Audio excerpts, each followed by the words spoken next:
भरताच्या कानी बातमी आली की सीतेचं हरण केलेलं आहे रावणाने, तिला घेऊन गेलाय तो लंकेला आणि राम सैन्यानिशी लंकेवर स्वारी करायला निघालेला आहे.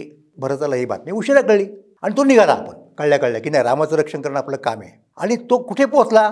तो दंडकारण्यातील जनस्थान या ठिकाणी म्हणजे नाशिक पंचवटी या परिसरात पोहोचला. तिथे त्याला कळलं की अरे राम सगळं काम आटोपून जवळजवळ येत आहेत परत. आणि राम आले रावणाचा वध करून सीतेला घेऊन. म्हणजे इकडनं भरत उत्तरेकडनं विंध्य पर्वत ओलांडून अयोध्येवरनं इथे आले जनस्थानामध्ये आणि तिकडनं राम लंकेवरनं आला. म्हणजे भरताला आणखीन पुढे काय जायची गरजच भासली नाही. दोघं जण भेटले आणि भरताने काय करावं? भरताने सांगितलं की रामा, हा तुझा काळ संपतोय वनवासाचा, आता आम्ही तुझा राज्याभिषेक इथेच करणार. म्हणजे कुठे? जनस्थानात. म्हणजे कुठे? पंचवटी नाशिकच्या परिसरामध्ये रामाचा राज्याभिषेक इथे झालेला आहे. महाराष्ट्रात जनस्थानात. अयोध्येचा नंतरचा आहे. त्यामुळं राम हा ऑफिशियली महाराष्ट्राचा राजा आहे.